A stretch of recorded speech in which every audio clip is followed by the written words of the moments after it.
শিশু বিকাশ অসম চৰকাৰৰ অতি গুৰুত্বপূৰ্ণ বিভাগ।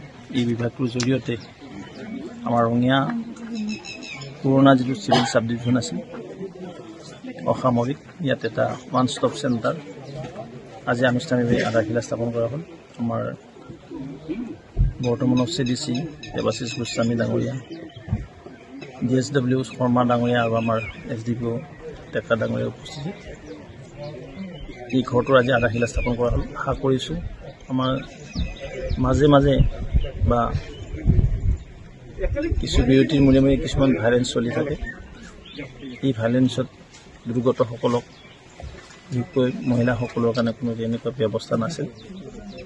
এই ব্যৱস্থাটো আজি আমাৰ কৰাৰ কাৰণে বিভাগে যিটো পদক্ষেপ লৈছে তাৰ বাবে মই ধন্যবাদ জনাইছোঁ। আৰু লগে লগে ইয়াক ক্ৰিয়ান্বয়ন কৰাৰ নিমিত্তে আজি ওৱান ষ্টপ চেণ্টাৰটো আধাৰশিলা স্থাপন কৰা হ'ল।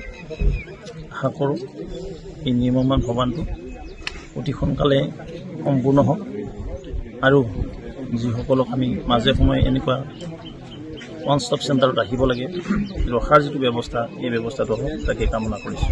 শিশু বিকাশ অসম চৰকাৰৰ অতি গুৰুত্বপূৰ্ণ বিভাগ।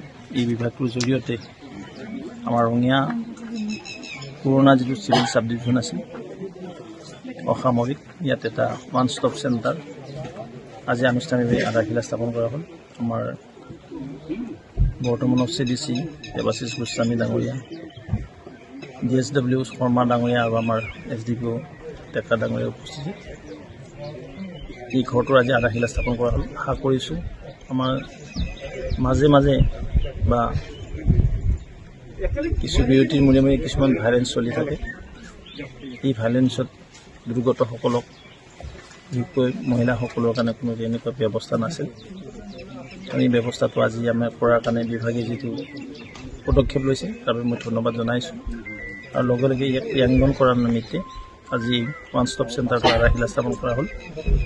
আশা কৰোঁ এই নিৰ্মাণ ভৱনটো অতি সোনকালে সম্পূৰ্ণ হওক আৰু যিসকলক আমি মাজে সময়ে এনেকুৱা ওৱান ষ্টপ চেণ্টাৰত ৰাখিব লাগে, ৰখাৰ যিটো ব্যৱস্থা, এই ব্যৱস্থাটো হওক তাকে কামনা কৰিছোঁ। ঘৰত আনন্দ আৰু সম্পৰ্কৰ চমক বজাই ৰাখিবলৈ জৰুৰী হৈছে সকলো আনন্দময় মুহূৰ্তত মৰমৰ উপহাৰ দিয়াটো। সেইবাবে মধুশ্ৰী জুৱেলাৰ্ছে আনিছে সকলো ৰঙীন ক্ষণৰ বাবে বিশেষ গহনা। হীৰাৰে হওক, সোণৰে হওক বা ৰূপৰে হওক, শ্ৰেষ্ঠ ডিজাইনছ আৰু হলমাৰ্কযুক্ত গহনাই ৰাখে সম্পৰ্কক নিখুঁত। তেনেহ'লে আজিয়ে আনক আনন্দ মধুশ্ৰী জুৱেলাৰ্ছৰ সৈতে।